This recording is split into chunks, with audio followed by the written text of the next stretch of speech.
Warren drives a red Jeep, which seems an odd choice for a state policeman. I decide he probably doesn't do too much undercover work. Maybe he needs the truck for chasing criminals on back roads. You'll have to give me directions, Warren says. I don't have much call to come up here.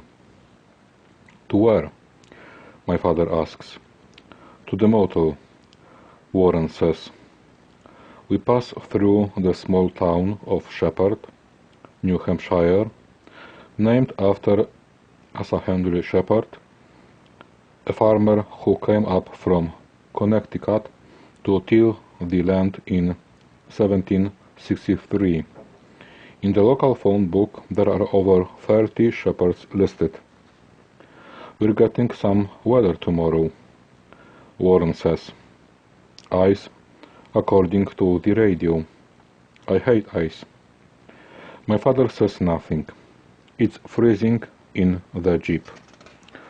I'm sitting in back. The detective drives with his coat open, the red scarf loose around his neck. Black ice is the worst, Warren says. 2 years ago, there was this family from North Carolina coming off the exit ramp to Grantham. They were up skiing, had no clue about black ice. The Chevy they were in went airborne. I watched the rhythm of my father's frozen breaths. A couple checked in to the motel over by you, Warren says. The owner gave a description of the man, but says she didn't see the woman. Male, Caucasian, 5'11", 20, 21, black wavy hair, wearing a navy peacoat. She thinks he was driving a Volvo, 6-7 years old. They're supposed to get a plate number, but she didn't. A Volvo? My father asks, surprised. The detective bypasses our road, heading east toward the drive that will lead to the motel. The headlights provide small glimpses into the forest, the same woods that border our property. Through the windshield, I can see a pleasant glow in the night sky, as if there were a small city waiting for us at the top of the hill. Warren drives with a heavy foot.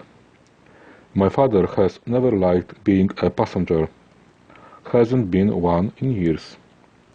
I can smell the detective in front of me, a mixture of wet wool and coffee, with a faint overlay of spearmint. Turn here, my father says. Warren makes a turn onto a paved driveway that runs up a short hill to a low red shingled motel. There are 2 cruisers and there are other cars in the parking lot. Behind the motel, the woods are lit with a series of powerful spotlights. Warren gets out of the Jeep and beckons to my father to join him. You stay here, my father says to me. I want to come, I say. I'll be right back, he says. The door to a motel room is open, and I can see 2 uniformed policemen inside, one of whom is Chief Boyd. My father follows the detective across the lot. I draw up my knees and wrap my arms around them. The window next to me is smeary, but I can see my father stepping over the threshold and into the lighted room. I don't understand why I've been left alone in the car. What if the person who left the baby to die is still around? I lean to one side and let my wife topple me onto the cushion so that I'm lying on the backseat in a fetal position. I am in a detective's car. A small jolt of something like excitement mixed with fear tingles at the back of my neck. I examine the floor of the Jeep in the light from the parking lot. There's an empty Coke can on its side, a used tissue, and several scattered coins. In the pocket of the seatback, there's an atlas and a tape cassette. And what's this? I reach my hand out and touch a Snickers bar, unopened. I pull my hand back. There's a long metal object that might be a tool tucked under the passenger seat. Other than that, the Jeep is fairly clean, not like the cab of my father's truck, which is covered with rags, pieces of wood, sawdust, tools, jackets, and socks. It smells, too, like old apples. My father swears that there aren't any apples in the truck, that he's searched all through it, but I am certain there's at least one rotten one back there somewhere. I let myself cry for a minute. It feels good, though I have nothing but my sleeve to wipe my nose on. I remember the way my father cried in the parking lot. He seemed not to know I was even there. My father and I saved a person's life. I'll be a celebrity at school in the morning. I hope my father doesn't tell me not to talk about it. I wonder if I'll be in the newspapers.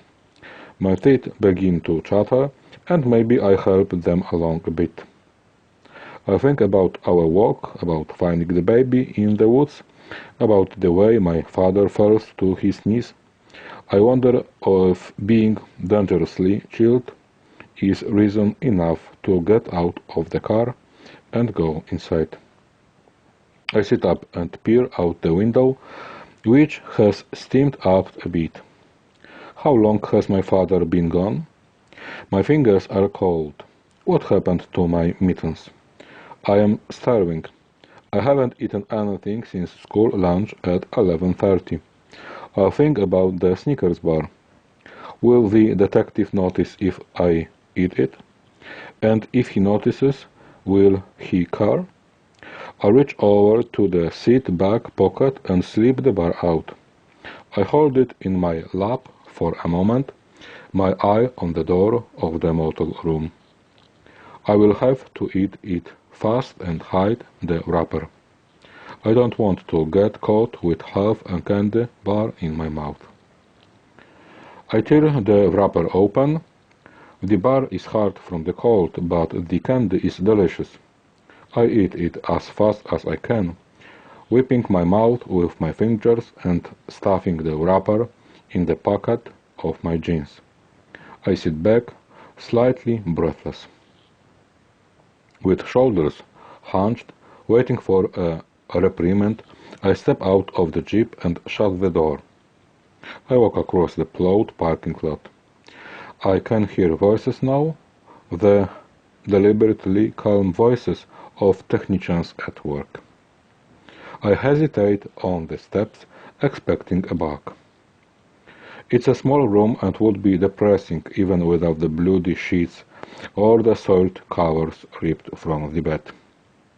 The walls are paneled in thin wallboard, meant to look like pine.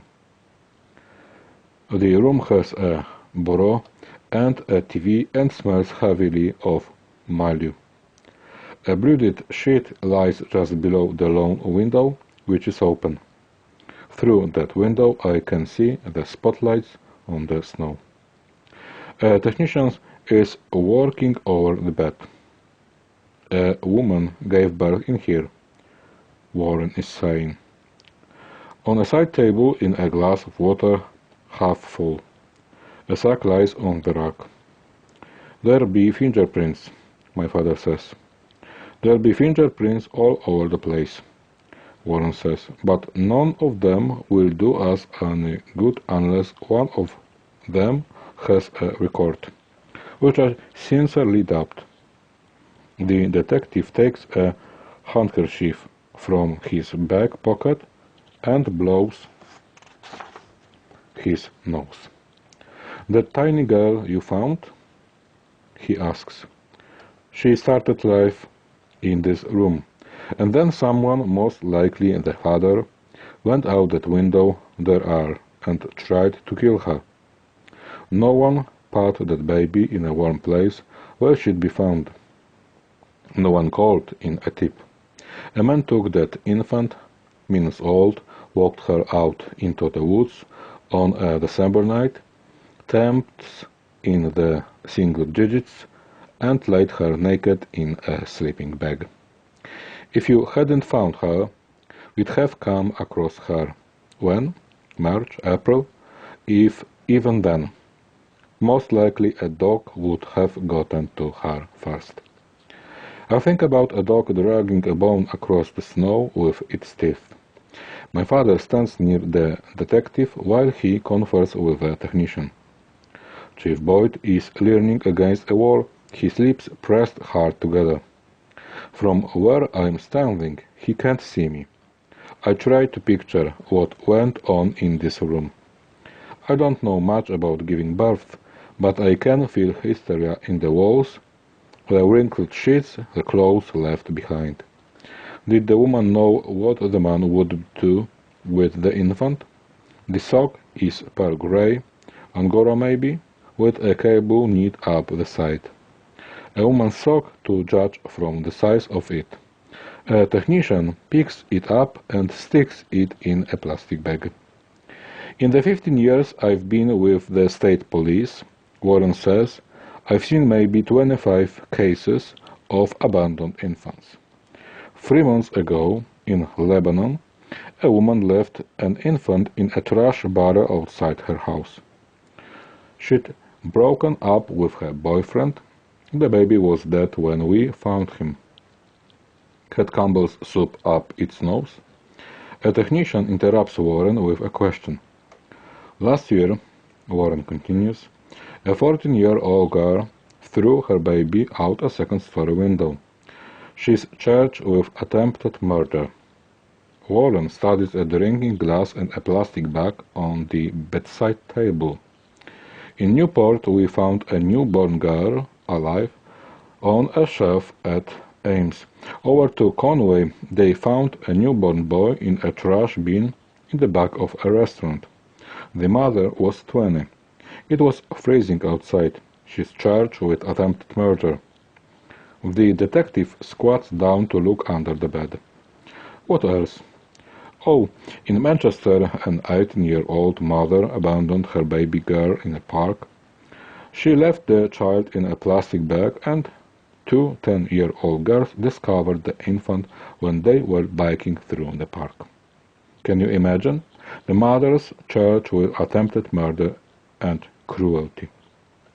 Warren stands. He points under the bed and asks a technician a question. And listen to this one. 2 years ago, a high school senior discovered she was pregnant. She said nothing. She hid it by wearing baggy sweatshirts and pants, hoping all the while that she'd miscarry. But she didn't. The fall she went off to college. The day before Thanksgiving, after everyone had gone home, she delivered a baby girl on the floor of her dormitory room. She wrapped the infant in a t-shirt and sweater, but her in a plastic grocery bag, and carried her down 3 flights of stairs.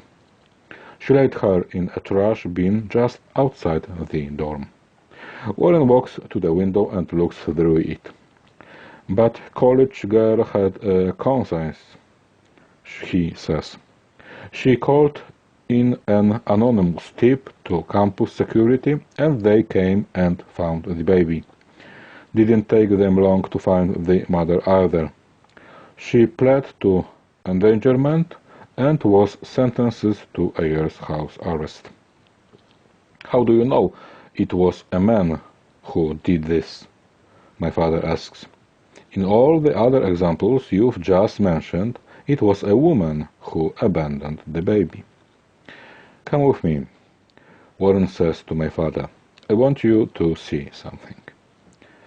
The two men turn, and as they do, they see me just outside the doorway.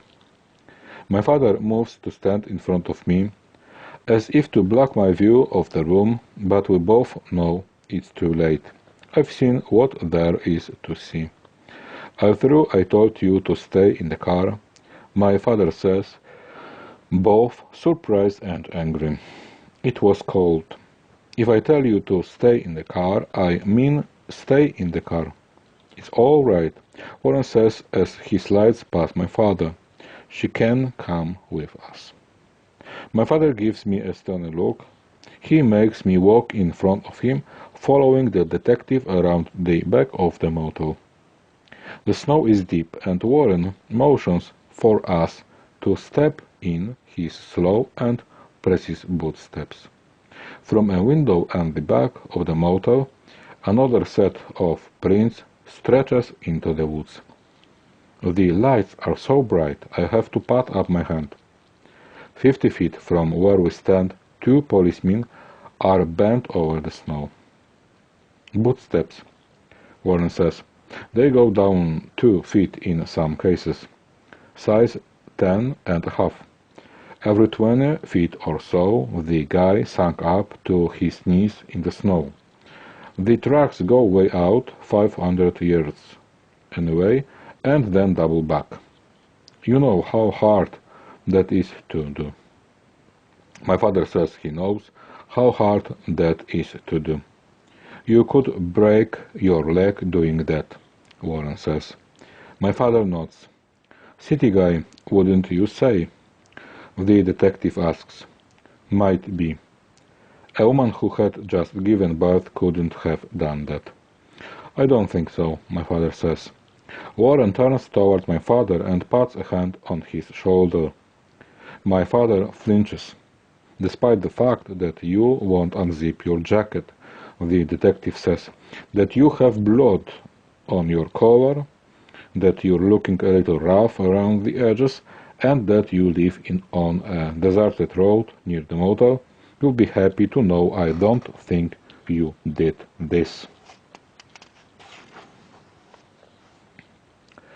We ride with Chief Boyd back to town.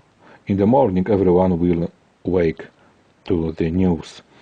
I try to picture again the man and the woman who went to the motel to have a baby and then kill it. Where are they now? "That's my truck over there," my father says when we reach the hospital parking lot. Chief Boyd drives us to the truck and we get out. "Thanks for the ride," my father says, but Boyd, still tight-lipped, doesn't answer. He peers out of the lot. We climb up into the truck and my father turns the key. The engine catches on the first try, 2 for 2, as we wait for the truck to warm up. I look out through a thin layer of frost crystals that shine under the lamplight of the parking lot. Beyond the frost in the front door of the emergency room, and beyond that is a cot in which a newborn girl is trying to start her life. "You shouldn't have had to hear all that," my father says. "It's not that," I say. What is it?" "I was just thinking about Clara." The truck jounces a little as it revs. There's an empty Coke can under my feet that's annoying me. My father guns the engine. He makes a sharp U-turn in the nearly empty lot, and we drive out into the night. The skid marks were 40 feet long. The tractor-trailer pushed the VW along the highway as if it were only so much snow to be plowed out of the way. My mother died instantly. Clara, who was still alive when the medics got her out of the wreckage, died before the ambulance reached the hospital. It was 10 days before Christmas, and my mother had taken the baby to the mall for Christmas shopping. for reasons we will never know, did Clara, with her charm or her whining, make my mother turn her head, even for an instant. My mother glided onto the highway in the path of the oncoming truck. The driver, who emerged from the accident with only a dislocated shoulder, said he was traveling at just under 65 when the green VW floated across his path. My father, who had stayed late at his office Christmas party in Manhattan and who was on his second martini when his wife and child were being dragged into oblivion, didn't know about the accident until close to midnight. When he arrived home and found the empty house, he waited an hour or so and then began calling my mother's friends, and then the area hospitals, and then the police, until finally he received an answer that even weeks later he was unable fully to comprehend. And for months he had the notion that had he not made the telephone call, he never would have heard the terrible news. That night he drove to the hospital, his own 10-year-old Saab, mocking him with its sturdiness. The interns made a grab for him when he went over, and they had to fly to get his tie off so that he could breathe. After he identified my mother, the staff gave him a minute with Clara, who was strangely intact apart from the purple oval bruise to one side of her forehead. The magnitude of the waste was unbearable. Clara's perfect body, a unique torment only a jealous god could have devised. The accident happened on a Friday night when I was sleeping over at Tara Rice's house. Mrs. Rice, who hadn't heard the news, was surprised to see my father at her door so early on a Saturday morning. I was found amidst a scatter of sleeping bags on Tara's floor and told to pack my things. When I walked into the kitchen and saw my father, I knew that something terrible had happened. His face, which had been ordinary enough just the day before, seemed to have been recurved by an inept sculpture, the features rearranged and misaligned. He helped me put my jacket on and walked me to the car. Halfway down the driveway, I started jipping at him, a dog at his heels. "What, Dad? What's the matter? Tell me, Dad, why do I have to leave? What happened, Dad? What happened?" When we reached the car, I tore my shoulder from his grip and began to run back to the house. Perhaps I thought that by re-entering Tara's house I could stop time, that I would never have to hear the unspeakable thing he had come to tell me. He caught me easily and pressed my face into his overcoat. I began to sob before he said a word. My grief, which I could not articulate beyond a string of helpless words within an open-mouthed wail, showed itself as the days wore on in short, violent squalls. I would bend over and pound the floor or rip the covers from my bed. Once I threw a paperweight against my door, cracking it down the center. My father's grief was not as dramatic as mine, but instead was resolute, an entity with weight. He held his body with an awful rigidity, the jaw tight, the back hunched, his elbows on his knees, a posture most easily achieved in a chair at the kitchen table, where water or coffee and occasionally food were brought to him. For days my father sat in our house in Westchester, unable to go back to the office. After Christmas vacation, I was made to return to school on the theory that it would distract me. My grandmother came to care for us, but my father didn't like having her there. She reminded him only of happier times when we'd visited her in Indiana in the summer. There we'd spent lazy mornings with Clara in a plastic wading pool, and my mother lounging gratefully in a slim black tank suit. In the heat of those afternoons, with my grandmother watching Clara and me, my father and my mother would sometimes slip away to his old childhood bedroom for a nap, and I'd be glad that I'd escaped that dreaded camp-like fate. One day several weeks after the accident, I came home from school on the bus and found my father sitting in the same chair in which I'd left him at breakfast, a wooden chair next to the kitchen table. I was sure that the cup of coffee on the table, with its dark sludge on the bottom, was the same one he'd poured himself at 8 a.m.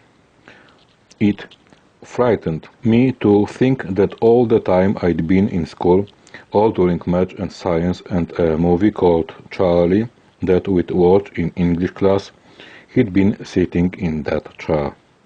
In March my father announced that we were moving. When I asked where, he said north. When I asked where in the north, he said he had no idea. I sit up in the bed and see light at the edges of the curtains. I push the covers away and step onto the cold floorboards. I raise the shades and pat a hand to my eyes. Every twig and lake to fall, leaf is coated with an icy shine. I am giddy with this news. Even in New Hampshire, the school buses won't risk the ice.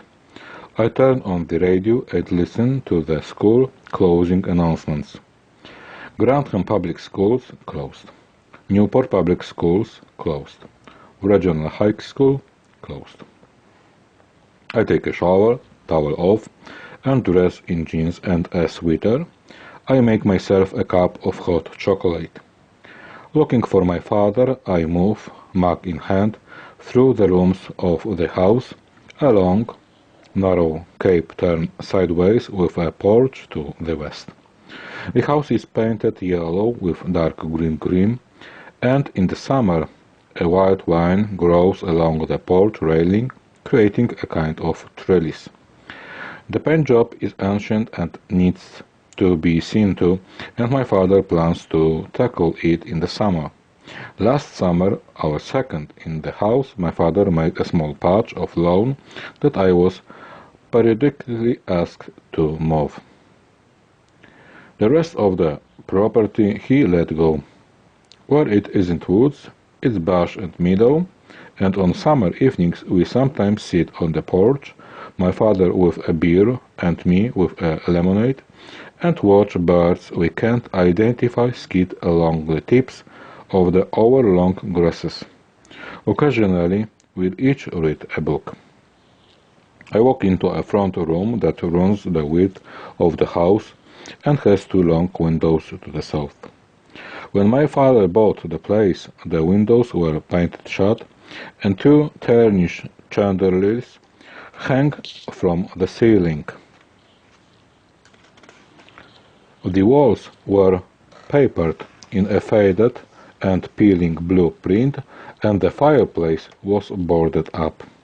My father had picked the house solely for its isolation and the promise of anonymity, but after he spent 2 weeks sitting in a chair, unable to do much but look out a window, he began to meander through the rooms. He decided to strip the house down to its bare bones.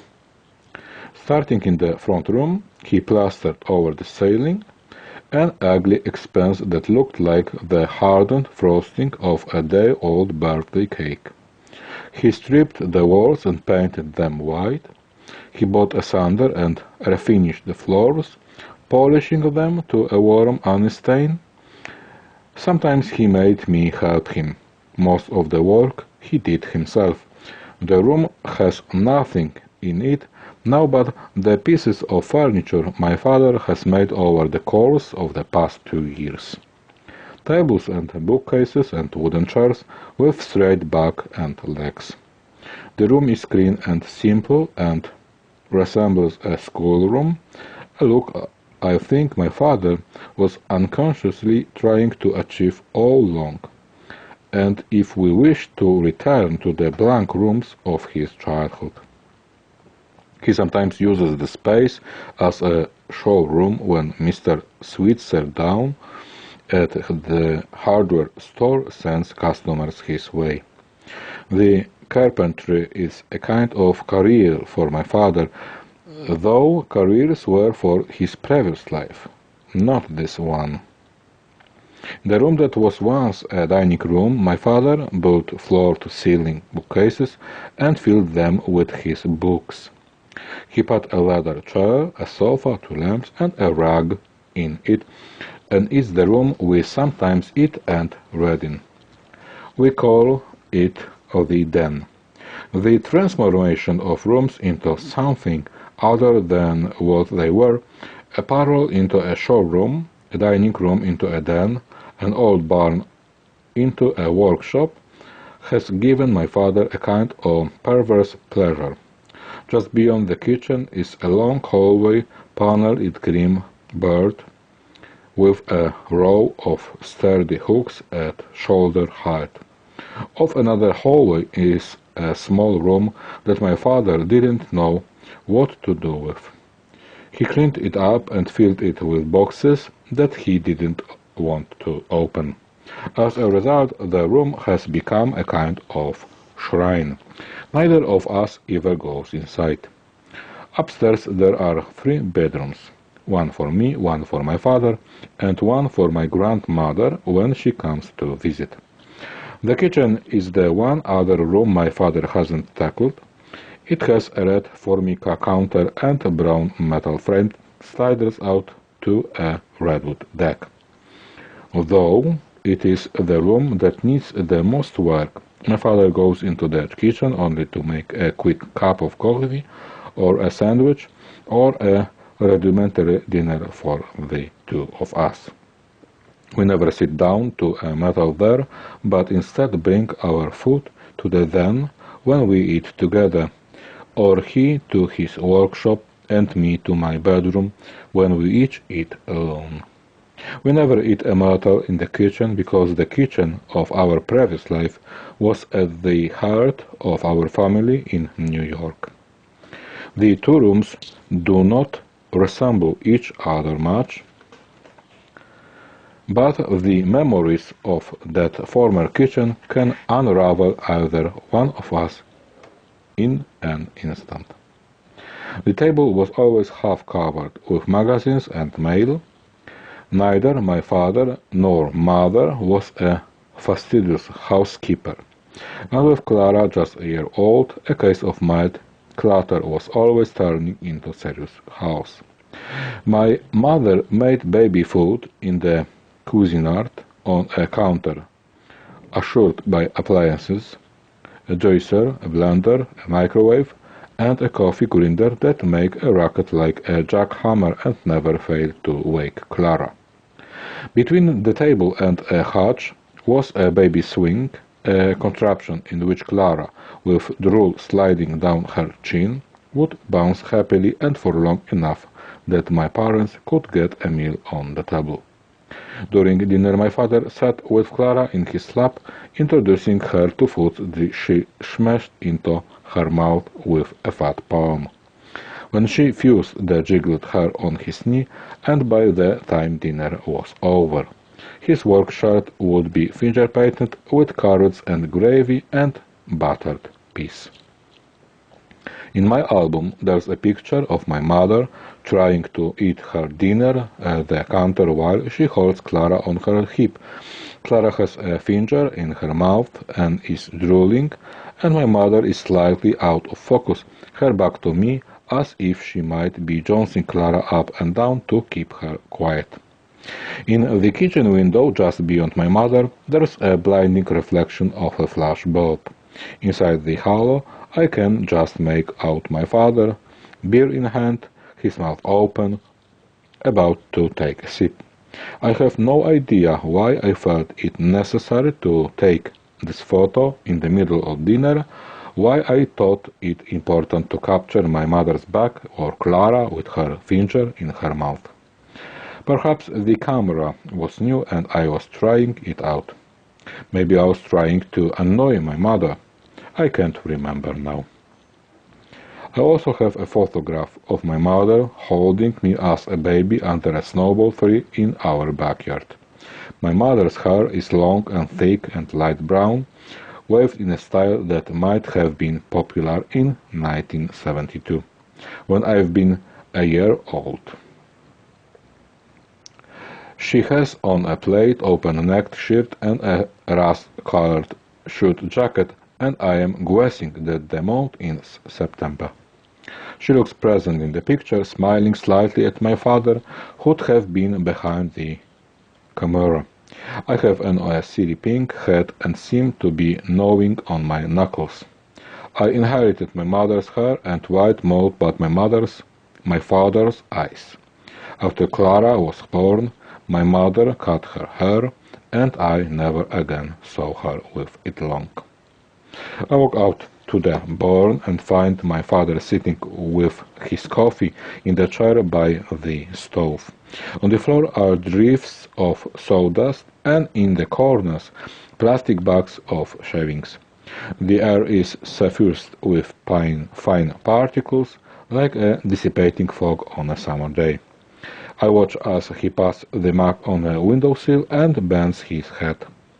He does this often when he doesn't know I'm in the room. He folds his hands, his elbows on his thighs, his legs spread wide. His grief has no texture now. No tears, no ache in the throat, no rage. It is simply darkness. I think a cloak that sometimes makes it hard for him to breathe. Dad, I say. Yep, he says, raising his head and turning toward me. No school today, I say. I didn't think there would be. What time is it? About 10. You slept late. I did. Through his shop window and just beyond the pines, I can see a sliver of lake, green glass in summer, blue in fall, and in the winter simply a wedge of white. To the left of the lake is an abandoned ski hill with only 3 trails. There are remnants of a chairlift and a small shack at the top. It is said that in years gone by, the operator, a jovial fellow named Ole, always saluted each skier as he or she slid off the chair. Beyond the clearing my father has made, the woods grow immediately dense. In the summer they are full of mosquitoes and black flies, and I always have to spray myself with off. My father is thinking of screening in the porch, and I figure that maybe in a year or 2 he'll get around to it. You eat breakfast? He asks. Not yet. There's English, muffins and jelly. I like them sometimes with peanut butter, I say. Your mother would mix peanut butter with cottage cheese in a bowl, he says. It used to make me want to gag, but she liked it so much I never told her how disgusting it was. I hold my breath and look down into my cup. My father almost never speaks about my mother unless to answer a direct question for me. I clamp my teeth shut. I know that if my eyes were up, it will be the last memory he always himself to share with me for some time. In my mind I see a small stone dislodged in a wall, one stone shoved forward until it falls. The others don't shift and settle and try to fill in the space, but still there is a hole through which water, in the form of membrane, begins to seep. Seepage. In September I had the word in a spelling bee, a simple word, although I got it wrong, spelling it seepage, which, if you think about it, is not entirely illogical. I let be we could find the spot. I say, announcing the reason I've come to find them. When we get close enough, the orange tapes will give the place away. I have again an image of the baby still in the sleeping bag. What if we didn't take that walk yesterday? I am thinking, what if we didn't find her? Good luck, I'm beginning to discover, is just as baffling as the bed. There never seems to be a reason for it. No sense of reward or punishment. It simply is the most incomprehensible idea of all. I wonder if there are still police guarding the site. I decided there won't be. What reason would they have had to stay? The crime is over, all evidence surely collected. I imagine the sleeping bag and the bloody towel safely tucked away inside plastic bags on a shelf at a police station. I think of the detective with his scars. The detective who will be busy now with a different crime. My father is silent. Okay then, I say, I'll just go myself. In the back hallway I take my jacket off, the hook off, and put on my hat and mittens. Just outside the back door I lace up my shoes and take a step forward. The shoes have no traction on the ice. I lurch, flailing for something to hold on to. After a dozen steps and one hard fall, I slide backwards to the house, hugging the wall, trying to keep the shoes from skidding out from under me. I undo the straps. If my father has seen me slipping and sliding and had a chuckle over it, he never says so. I go back inside the house. I make myself an English muffin with peanut butter and think about my mother with her cottage cheese. I walk upstairs to my room, which is decorated with Yankees pendant and a poster of Garfield. On one wall I've been painting a multicolored mural of all the ski hills in New England. Sunday River, Atitash, Loon Mountain, Bromley, Killington, King Ridge, Sanape and others. It took me all of Christmas occasion and the year before to sketch the outline, and I think it's quite a good map in geographical relief. All the mountains I have skied are capped with snow. The hills I have yet to sky remain green. Also in my room is the only radio allowed in the house. The deal my father and I have made is that I can listen to whatever I want as long as it can't be heard outside my room. Sometimes my father will ask me to go upstairs and get the weather report, but that's all he ever wants to know from the radio. We don't have a television and we don't get the newspaper. When we first moved to New Hampshire, my father tried the local newspaper. One morning there was a front-page story about a woman who had backed over her 14-month-old son with her old cutlass. My father rose from the den, walked into the kitchen, stuffed the paper into the trash can, and that was that.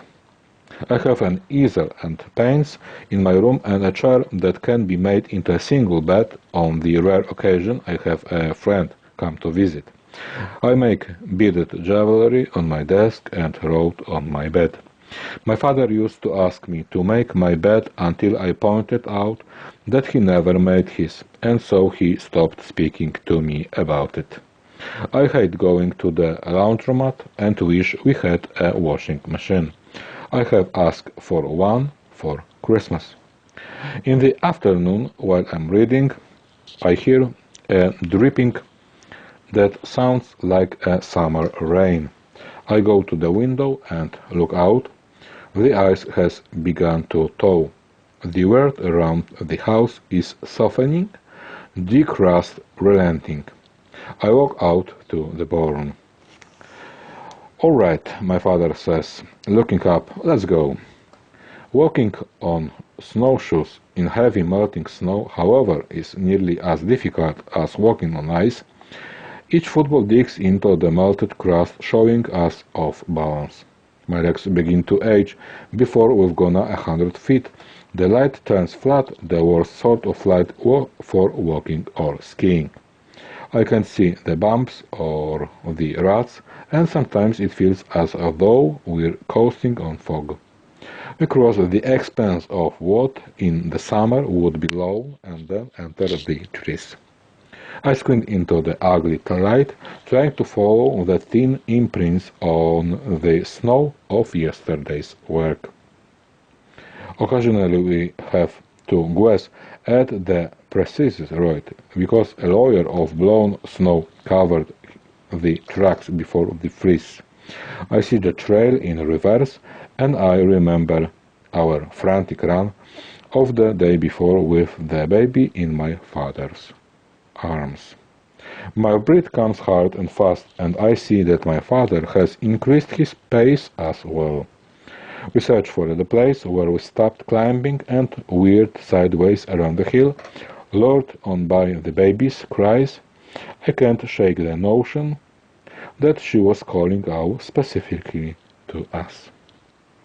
"Come get me." Above us a thin wind begins to whine through the pines, bending the tips and sending small clumps of snow to the ground, dotting the surface of the crust with baseballs. I'm wet with sweat inside my parka. I unzip it and let it frigid air cool my skin. I take off my hat and stuff it into a pocket. I brush away the low boughs with my hands. I think that we have lost the tracks, but my father just keeps pushing forward. My father owns 20 acres of rock, hardwood, and soft fields. All the wood for his furniture comes from his acreage: walnut and oak and maple, pine and cherry and tamarack. The local lumberyard saved and planted the lumber, laying in a supply of smooth planks that my father won't use for years.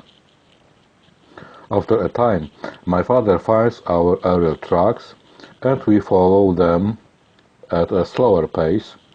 When we've gone for about 15 minutes, I see in the distance a sliver of orange tape. "There it is," I say.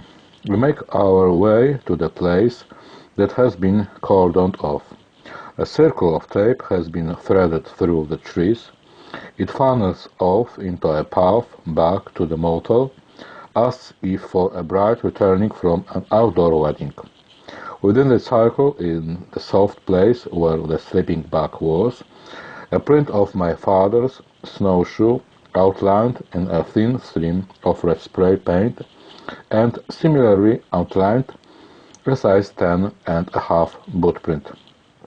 Neither of us noticed the boot print the night before. I wonder if the police found my father's flashlight, if it's worth trying to get it back. Did my father tell Detective Warren about the flashlight? I try to remember. Will they think it was the other guys and waste a lot of time trying to track it down? We walk around the circle and stand with our backs to the motel. I examine the soft place where the sleeping bag was. "Dad," I say, "why did he put the baby in a sleeping bag if he meant to kill her?" My father looks up at the bare tree limbs. "I don't know," he says. "I guess he didn't want her to be cold." "That doesn't make any sense," I say. None of it makes any sense. I pull on the plastic tape, seeing if it will stretch. "What do you think they'll call her?" I ask. "I don't know," he says. "Maybe they'll give her our last name," I say. "Maybe she'll be called Baby Dillon. Remember how they called Clara Baby Baker Dillon?" We stand for a time in silence, and I know that my father is thinking about Baby Baker Dillon. I can feel it coming off him in waves. I have the tape looped around my mitten now. "Dad," I say. "What?" "Why was there so much blood and stuff in the motel room?" My father picks up some soft wet snow and starts to fashion it into a ball. "There's some blood when a woman gives birth," he says. "And there's something called the placenta, which is full of blood and which is the thing that nourishes the baby. It comes out after the birth." "I know about that," I say. "So all of that blood was natural. It doesn't mean that the woman was hurt or injured." "But it does hurt, right?" In the flat light, my father looks old. The skin beneath his lower lids is almost lavender in color and loose with wrinkles. "It hurts," he says carefully, "but every birth is different." "Did Mom hurt when I was born?" My father whacks the ball against the tree. "Yes, she did," he says. "And if she were here, she would tell you that every minute was worth it." A crunch of snow startles both of us. We turn to see Detective Warren with his crimson muffled neck, not 20 feet away. "Didn't mean to startle you," he says. "Like hell," my father says under his breath. Warren stands with his hands in his overcoat pockets, a man out for an unlikely stroll behind a motel in the dead of winter. "Went to your place." No one answered the door. "Drove over here on a hunch." He moves a step closer. "You had to see the spot again, didn't you?" He's walking in the prints made by the technicians the night before, placing each Timberland boot into a hole. "People are predictable, Mr. Dillon," he says. "We go back to the places that once gave us a jolt. Lovers do it all the time." He keeps moving toward us, one careful footfall at a time. "We're all over the papers today, Mr. Dillon. I'm surprised I didn't see Channel 5 at your place. Your house is wide open, by the way."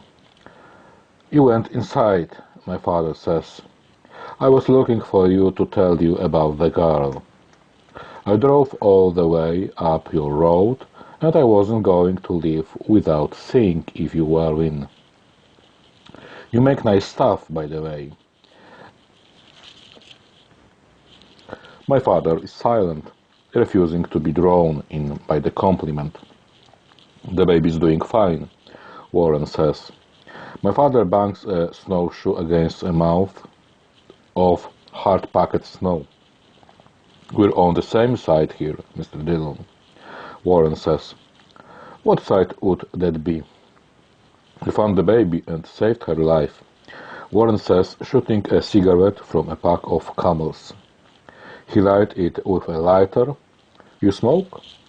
he asks. My father shakes his hand, even though he does. Then I found the guy who did it, Warren says. That's how it works. We're a team. We're not a team, my father says. I called down to Westchester, Warren says, and spoke to a guy named Thibodeau. You remember Thibodeau? Even I remember Thibodeau. Officer Thibodeau came to our house the morning after the accident with the news we already knew. My father shouted at him to get off our goddamn steps. A terrible thing, Warren says. I probably would have done the same as you, moved away, reinvented my life. Don't know where I had gone, though. Maybe Canada, maybe the city. Anonymity in the city. I have the orange tape wrapped around my mittens. I give it another tug. I got 2 boys, 8 and 10, Warren says.